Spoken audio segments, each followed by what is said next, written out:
सामल सतगुरु पाई के हृदय मिला है चैन। इस संसार की भूल बंधन दुख कष्ट मुझे ये चादर मिली हुई है, इसको 9-10 मास में बन के तैयार हुई है।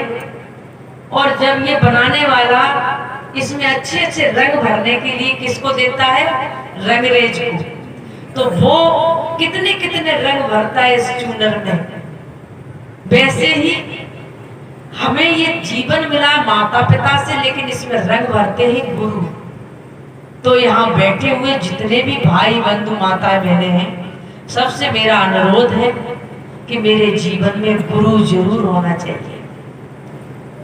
बिना गुरु का, जैसे बिना पढ़ा लिखा व्यक्ति समाज में कहीं दस्तखत नहीं कर सकता है, बाहर जाता है तो कुछ पढ़ नहीं सकता, उसकी उतनी इज्जत नहीं होती है। कहते हैं तो जो अनपढ़ है, अंगूठा टेक है। और जो पढ़ा लिखा है तो वो कुछ भी पढ़ सकता है, बता सकता है, उसका सम्मान होता, आदर होता है। मेरे बंधुओं, इसी प्रकार जीवन तो निगुरा भी काट रहा है, रोटी खाता है, काम करता है, सब कुछ करता है, लेकिन जो गुरुमुख होता है, गुरुमुख समाज में उसकी इज्जत होती है, समाज को नई दिशा देता है। समाज में ऐसा कोई कार्य नहीं करता जो लोग उस पर उंगली उठाएं। अपना जीवन प्रेम से बिताते हुए वो समाज को कुछ दे के जाता है। मेरे जीवन में जब मैंने साधु वेश लिया था, 2 ही उद्देश्य थे, लोगों की सेवा करना और भजन करना। जितनी हो सकेगी उतनी, कोई किसी उम्र का हो, मुझे खुद रोटी बनाना, खिलाना, सबकी सेवा करना बहुत अच्छा लगता है और करते हैं। तो सेवा करना और भजन करना 2 ही मेरे जीवन के उद्देश्य थे, और कोई चाह नहीं। धन इकट्ठा करना राधा दास की चाह नहीं, मान सम्मान पाना चाह नहीं। ये सब चीजें तो छूटने वाली है, बनने बिगड़ने वाली है। कहीं कोई तारीफ कर रहा है तो कहीं कोई बुराई कर रहा है, इनमें क्या फंसना। इन सब से निकलकर जिसमें आत्मज्ञान जाना, कबीर साहब की बात को जाना, अपने स्वरूप की पहचान को जाना, वास्तविक उन आडंबरों से जो हट गया है, अंधविश्वासों से हट गया है, झूठी मान्यताओं से हट गया है, उसने कबीर को जाना, कबीर के ज्ञान को जाना और समझा, परखा।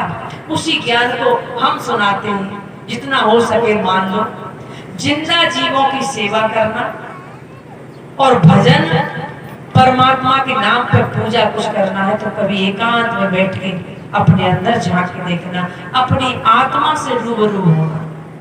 ये मन बाहर भागता है, और जिस दिन मन अंदर भाग के आत्मा में लीन हो गया है, वही साधु है, वही साधक है, वही बुद्धिजीवी है, वही विद्वान है, वही महापुरुष है, और उसी का जीवन सार्थक है। नहीं तो काम करना, सोना, धन धान से संपन्न होना, मकान बनाना, बच्चे पैदा करना, ये ज्यादातर काम पशु पक्षियों से मिलते जुलते हैं। यदि मनुष्य का काम है तो परोपकार करना, दूसरों की सेवा करना और भजन ध्यान करके अपने स्वरूप की पहचान करना कि मैं कौन हूँ, कहाँ से आया हूँ और कहाँ जाएंगे। इन सब बातों का विचार मेरे अंदर होना चाहिए। जिज्ञासा, आज के सत्संग से आपके अंदर जिज्ञासा उठनी चाहिए।